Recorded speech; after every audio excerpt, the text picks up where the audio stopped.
함께 나눌 말씀의 제목은 예수님과 같은 삶입니다. 다 같이 한번 따라해 볼까요? 예수님과 같은 삶. 여러분, 지난 목요일 새벽 기도회 때 드디어 42장의 욥기서 대미를 장식했습니다. 그런데 하나님께서 제게 계속 주시는 마음이 욥기서의 이 마지막 부분 좀 더 함께 나누기를 원하시는 겁니다. 그래서 순종하는 마음으로 오늘 말씀 성도 여러분과 함께 나누고자 합니다. 그러므로 사랑하는 성도 여러분, 오늘 시간 우리에게 주신 말씀을 통해서 고난 중에 있는 저와 여러분 모두에게 하나님의 강권적인 은혜가 폭포수처럼 임하게 되시기를 예수님의 이름으로 간절히 축원합니다. 여러분, 사람이 세상을 살아가는 데 있어서 한 가지 공통되는 점이 있다면 모두가 다 고통스럽다는 겁니다. 고해, 고통의 바다를 항해하고 있다는 사실이죠. 겉으로 볼 때는 전혀 안 그래 보여도 누구나 다 힘들고 어려운 점이 있습니다. 그래서 인생은 참 고통스럽다 이렇게 말들 하지요. 그런데 바로 그 고통의 극치를 경험한 대표적인 사람이 있습니다. 바로 욥입니다. 그에게는 사람으로서는 정말이지 감당하기 어려운 고통이 겹치고 또 겹치고 있습니다. 그처럼 많던 재산을 하루아침에 다 잃어버리고 빈털터리가 되었죠. 그처럼 자랑스럽던 열남매가 하루아침에 몰살당하는 비극을 겪게 됩니다. 그런데도 욥기의 서막인 1장에서 욥은 자기에게 다가온 역경과 시련 앞에 담대하게 서서 이렇게 외칩니다.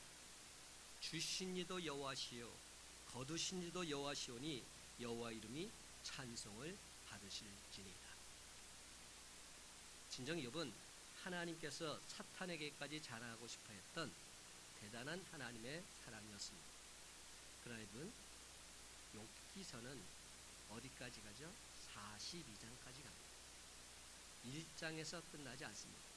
1장만 보면 너무나도 멋진 모습으로 끝나고 있지요. 그런데 2장, 3장, 4장, 5장 계속적으로 욥은 고통스러운 일들을 경험하게 됩니다. 욥이 이런 시험과 고통 속에서 제2, 제3의 시험이 계속 이어지고 있는 것이죠.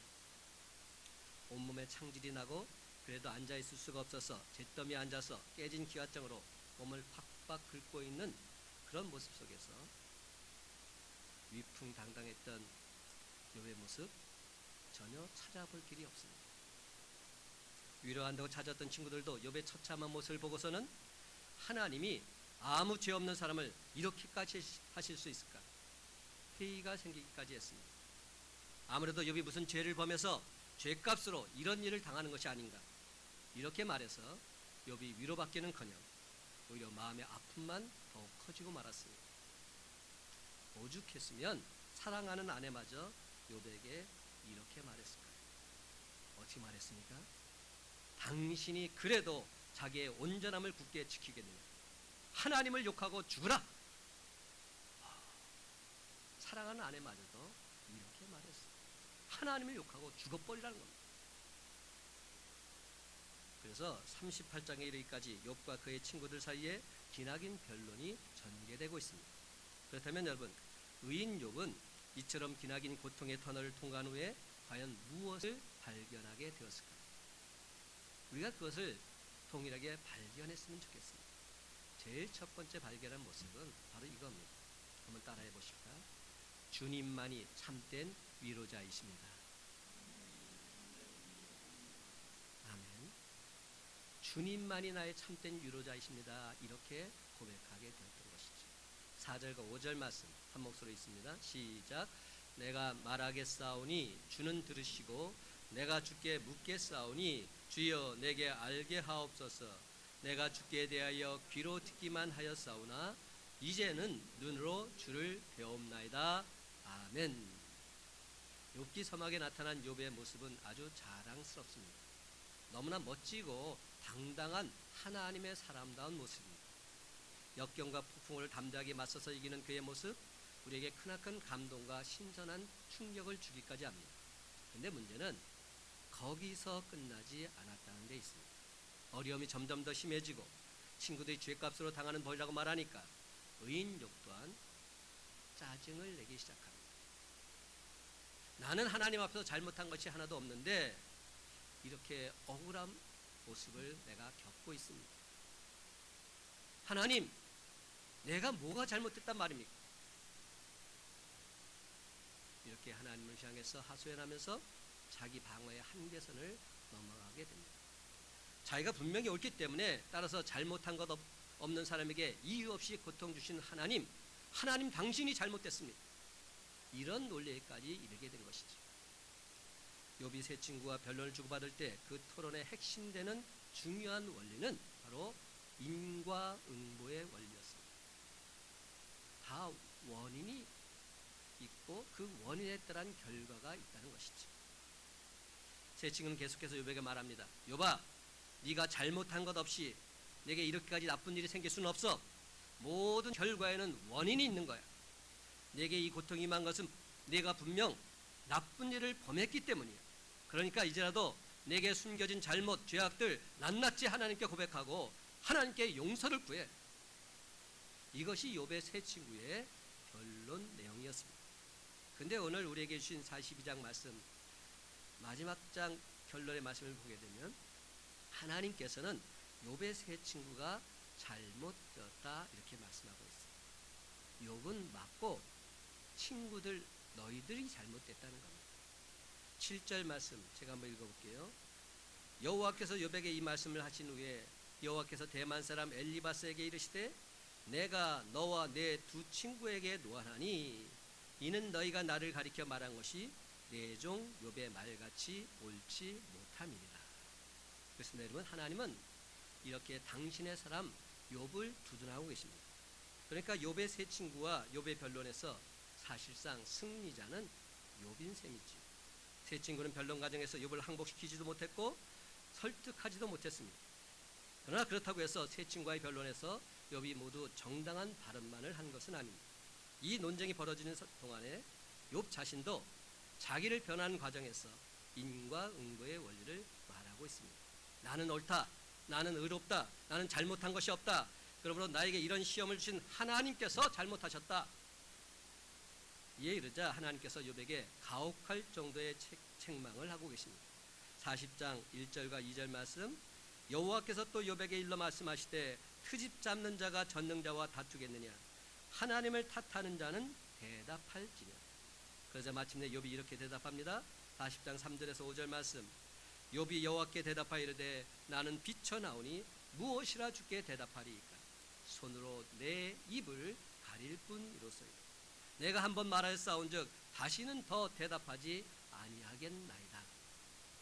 이에 대해서 하나님께서 이렇게 분명히 말씀하시지. 8절 말씀, 내가 내 공의를 부인하려느냐, 내 의를 세우려고 나를 악하다 하겠느냐. 여러분, 이것이 바로 하나님의 논점이었습니다.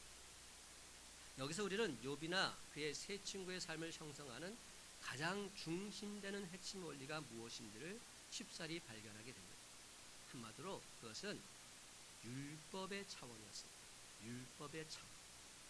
그러나 우리가 성경 속에서 배워야 될 그리스도인의 삶의 원리는 율법이 아닙니다. 여러분, 율법이 무엇입니까?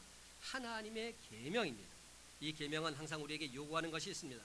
간단히 말하면 두 가지 원리입니다. 하나는 이것을 하라, 다른 하나는 이것은 하지 말라. 그러므로 하라 했으니까 나는 옳은 것이고 하지 말라 해서 하지 않았으니까 나는 옳다, 이렇게 말하는 것, 이것이 율법의 차원입니다. 이것이 바로 계명의 수준입니다. 다시 말하면 나는 해야 할 것을 했습니다, 그러니까 나는 잘못한 것이 없습니다, 이렇게 주장하고 있는 것이죠. 물론 이 율법의 차원과 도덕적 수준은 우리의 삶의 양식 속에서 꼭 필요합니다. 하지만 여러분, 우리는 이 사실만큼은 반드시 기억해야 합니다. 하나님은 언제나 우리에게 율법 이상의 삶을 요구하고 계신다는 겁니다. 한번 따라해 볼까요? 하나님은 우리에게 율법 이상의 삶을 요구하십니다. 아멘. 왜 그럴까요? 우리 그리스도인의 삶은 처음부터 율법으로 시작한 것이 아니라 하나님의 전적인 은혜로 시작했기 때문입니다. 만일 우리가 율법으로, 즉 행함으로 구원받았다면 우리 가운데 구원받을 수 있는 사람 한 사람도 없습니다.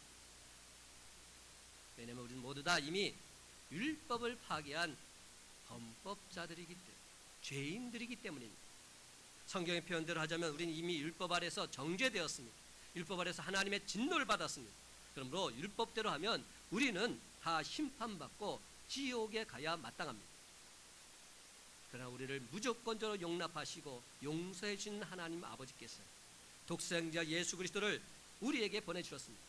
이 예수님이 우리가 지은 죄 대신 짊어지시고 희생양이 되셔서 화목제물이 되어주신 것입니다. 예수님께서 우리 대신 심판을 받으신 것입니다. 그러기에 우리는 하나님의 전적인 은혜로 예수 그리스도로 말미암아 죄사함 받고 구원받은 하나님의 자녀가 된 줄 믿으시기 바랍니다. 따라서 이는 율법이 아닙니다. 율법 이상의 것입니다.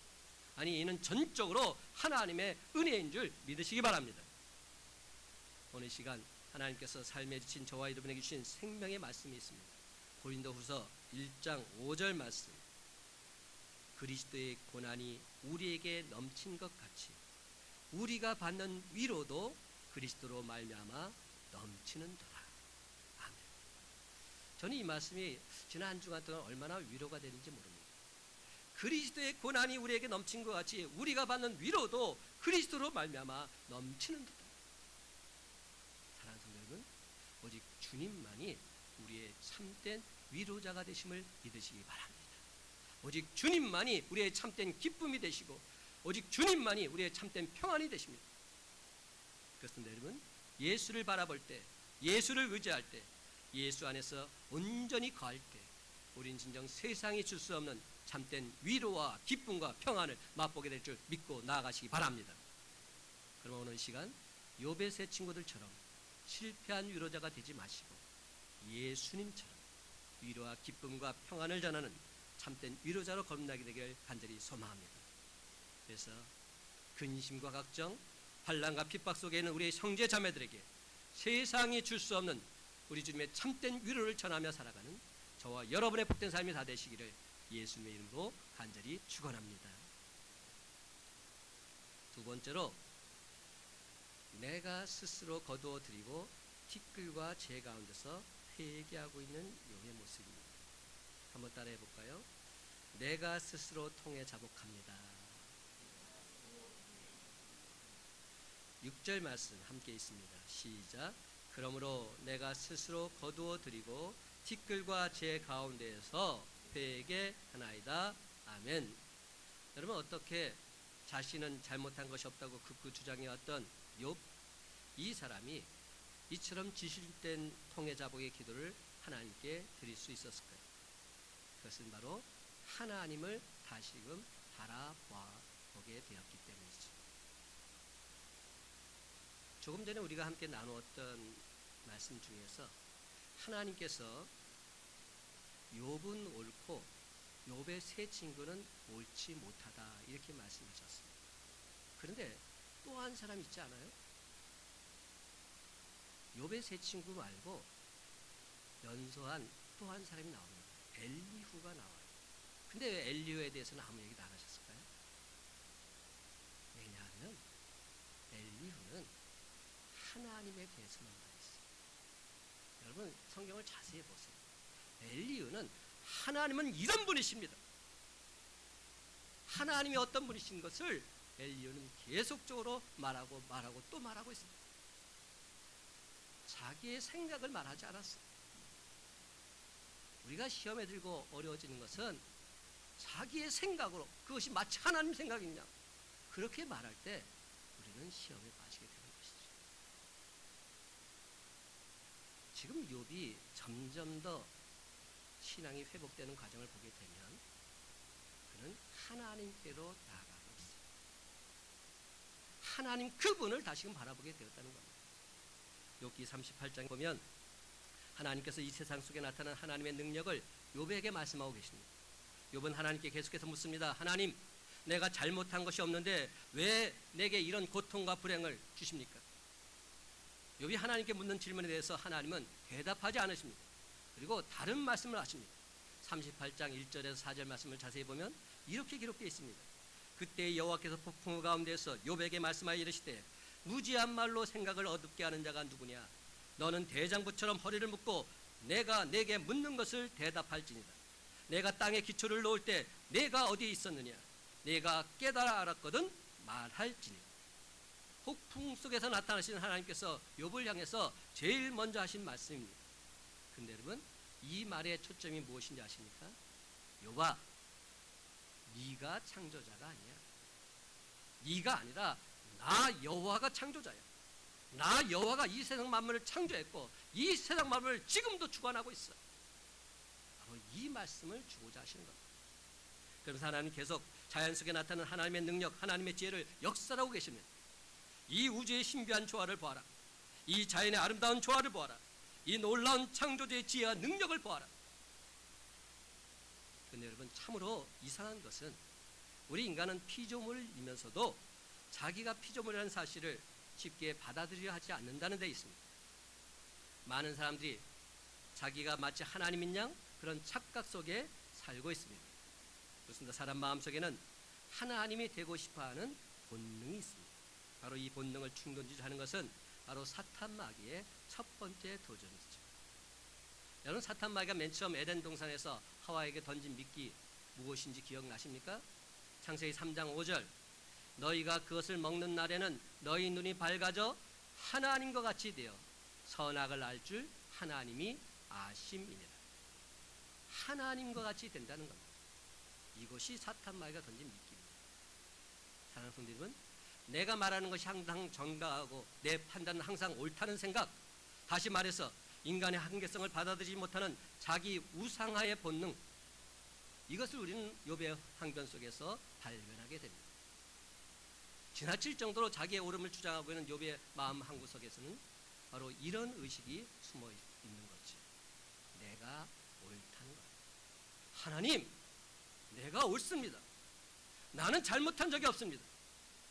내가 옳으니까 하나님이 틀린 거죠. 나는 하나님 앞에서 한 점 부끄러움이 없다는 겁니다. 이렇게 항변하고 있는 욥에게 하나님께서 뭐라고 말씀하십니까? 네가 누구냐? 내가 하늘을 설계하고 땅을 창조할 때 너는 어디에 있었느냐? 이렇게 묻고 계십니다. 네가 당하고 있는 이 고통과 아픔에 대해서 너는 어찌하여 이런 고통을 주냐고 말하지만 나는 그 모든 것 이미 다 알고 있단다.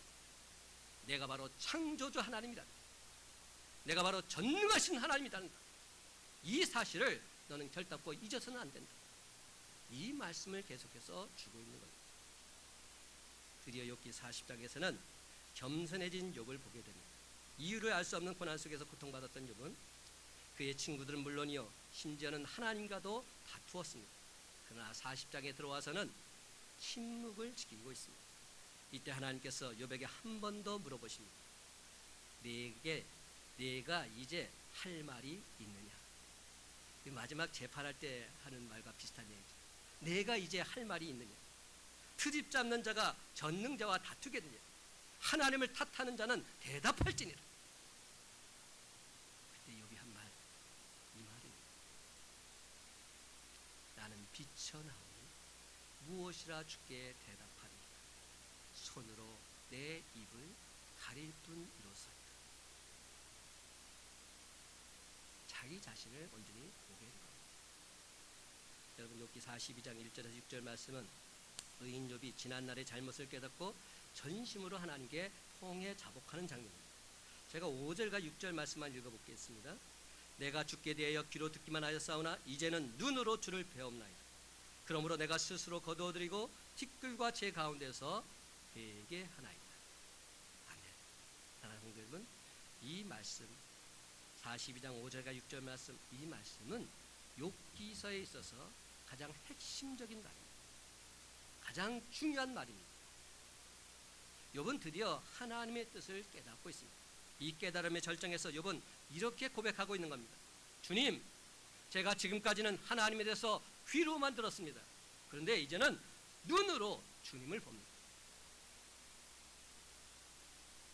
이제는 눈으로 주님을 봅니다.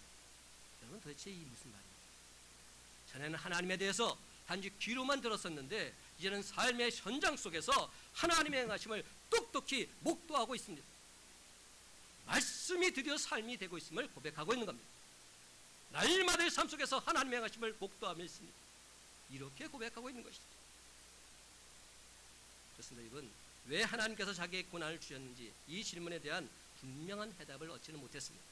하지만 그는 더 중요한 사실을 깨닫고 있습니다. 욥은 비로소 인격적인 하나님, 그분을 알게 된 겁니다. 욥이 지금까지는 하나님을 교리적으로 알았습니다. 저도 그런 것 이미 다 들어서 알고 있습니다. 제가 신앙생활한 지 몇 년이 된지 아십니까? 하나님이 누구시냐고요? 전지전능하신 분 아닙니까? 무소부재하시고 무소불능하신 분 아니십니까? 근데 이제는 완전히 달라졌습니다. 전에는 그걸 단지 귀로만 들어서 알았었는데 이제는 눈으로 똑똑히 보고 있습니다. 이제는 하나님이 어떤 분이라는 사실을 삶 속에서 온전히 체험하고 있습니다. 그러나 나는 하나님 앞에 회개의 무릎을 꿇지 않을 수 없습니다. 이렇게 통해 잡아가고 있는 겁니다. 여러분처럼 자기의 전 존재를 통해서 하나님을 깊이 경험하게 된 것이죠. 그런 의미에서 6절 말씀 다시 한번 함께 읽으면서 우리도 욥처럼 동일한 신앙 고백을 했으면 좋겠습니다. 6절 말씀 함께 있습니다. 시작. 그러므로 내가 스스로 거두어 드리고 티끌과 제 가운데에서 회개하나이다. 아멘. 그렇다면 여러분, 하나님께서 욥에게 허락하신 새 삶의 본질이 무엇일까요? 욥기 마지막 장에서 우리가 결단코 놓쳐서는 안 될 중요한 결론이 하나 있습니다. 그것은 욥으로 하여금 진정 회개하게 하셨다는 겁니다. 그래서 하나님을 향한 새로운 감사로 욥을 그 자리에 다시 우뚝 서게 해 주셨다는 겁니다. 원망과 불평하던 그 입술에서 감사와 찬송이 넘쳐나게 되었다는 겁니다.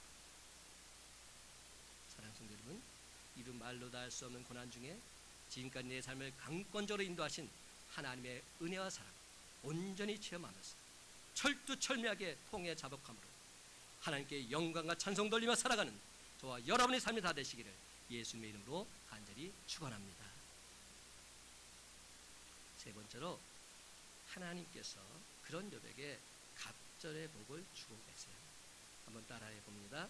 하나님이 갑절의 복을 주십니다. 그렇습니다. 여러분, 욥기 42장 마지막 부분을 살펴보면 욥이 하나님으로부터 전에 소유하고 있던 모든 것에 갑절을 얻게 됩니다. 그래서 우리도 욥처럼 고난의 터널을 통과하게 되면 하나님께 갑절의 축복을 받는다 많은 분들이 선포하시지. 그러나 여러분, 제 생각은 조금 다릅니다. 저는 이것이 욥기서의 결론이라 생각하지 않습니다.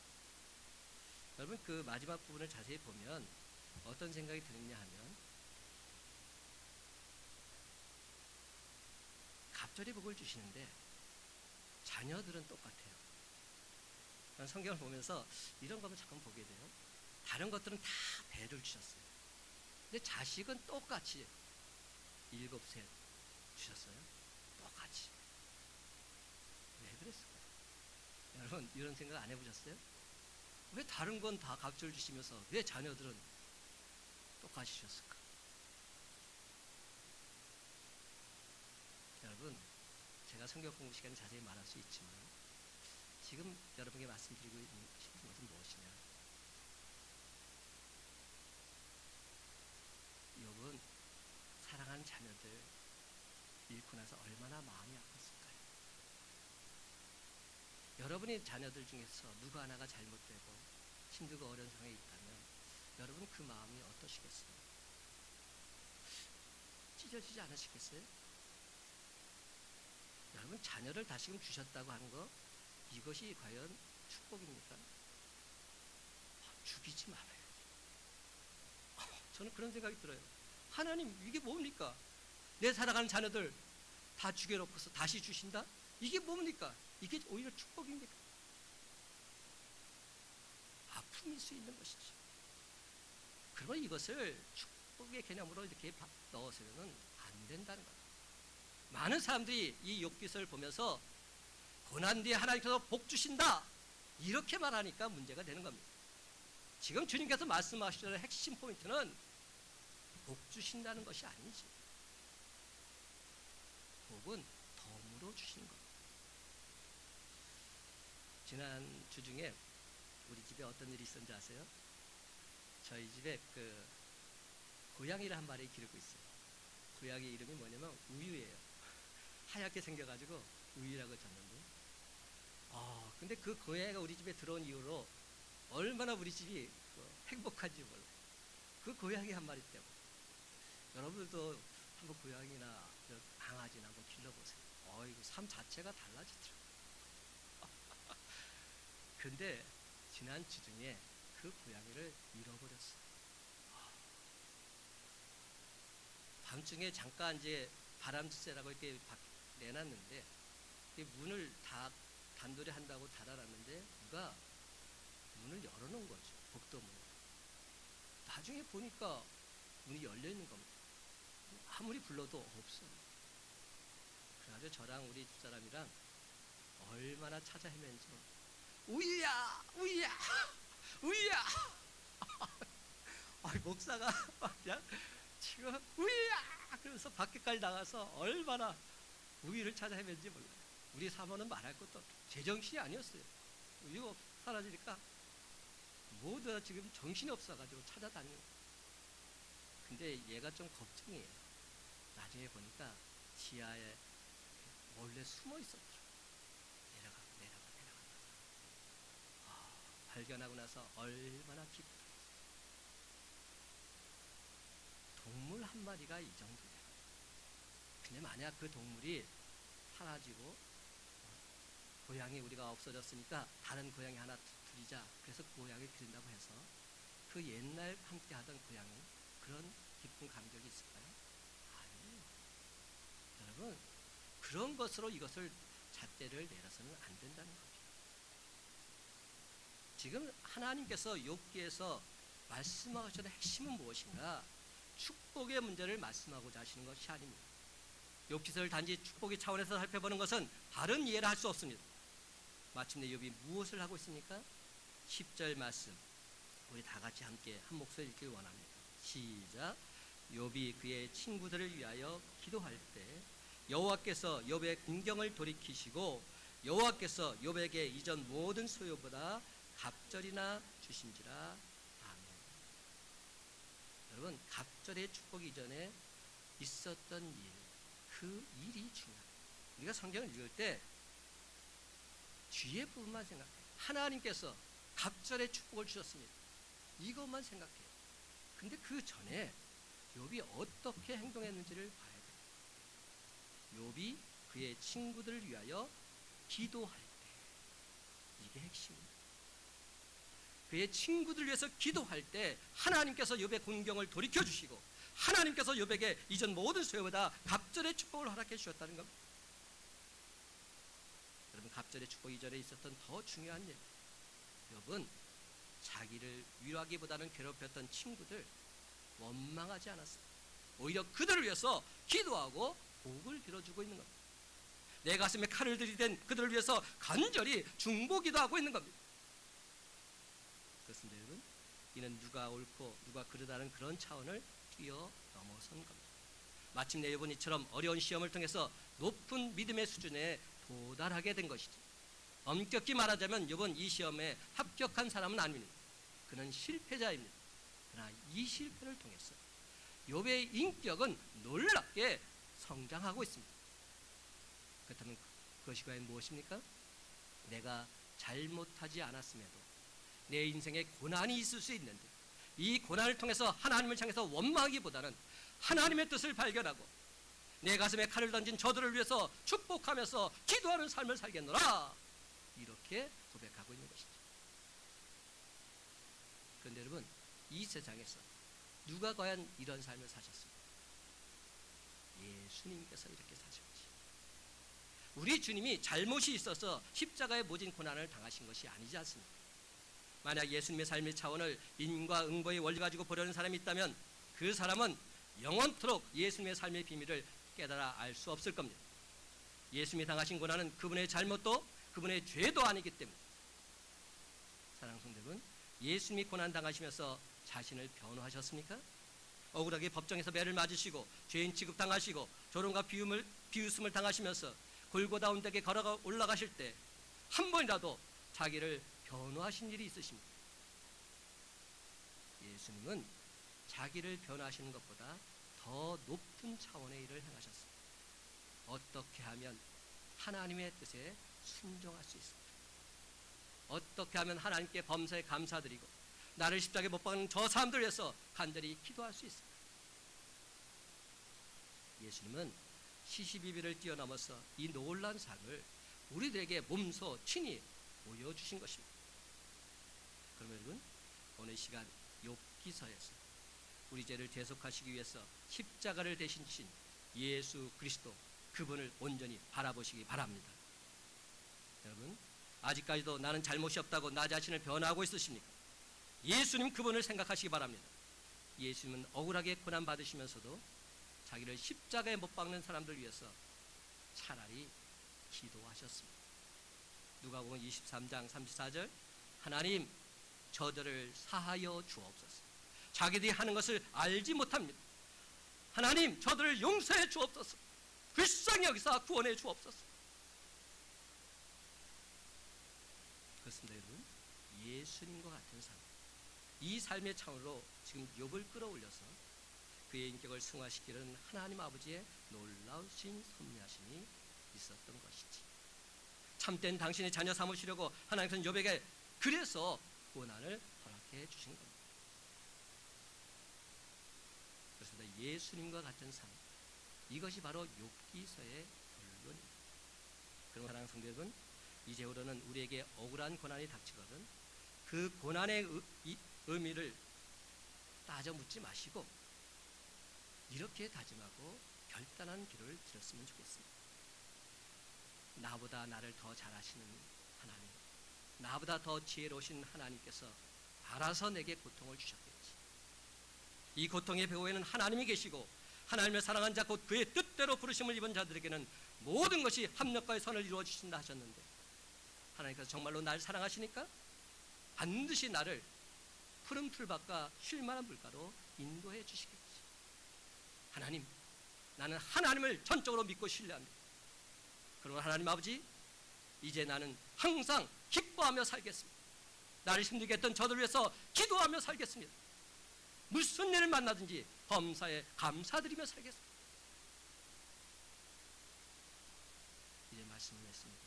사랑하는 성도 여러분, 오늘 시간 예수님과 같은 삶을 살겠노라 결단하면서 하나님께 간절히 기도드릴 때 우리 주님께서는 저와 여러분을 만나주시고 가장 좋은 길로 인도해 주실 줄로 믿습니다. 그래야 이제후로는 사탄마귀의 영적 전투에서 언제나 승리할 뿐만 아니라 덤으로 갑절의 축복 또한 누리며 모든 영광과 찬송을 하나님께 돌리는 저와 여러분의 복된 삶이 다 되시기를 예수님의 이름으로 간절히 축원합니다.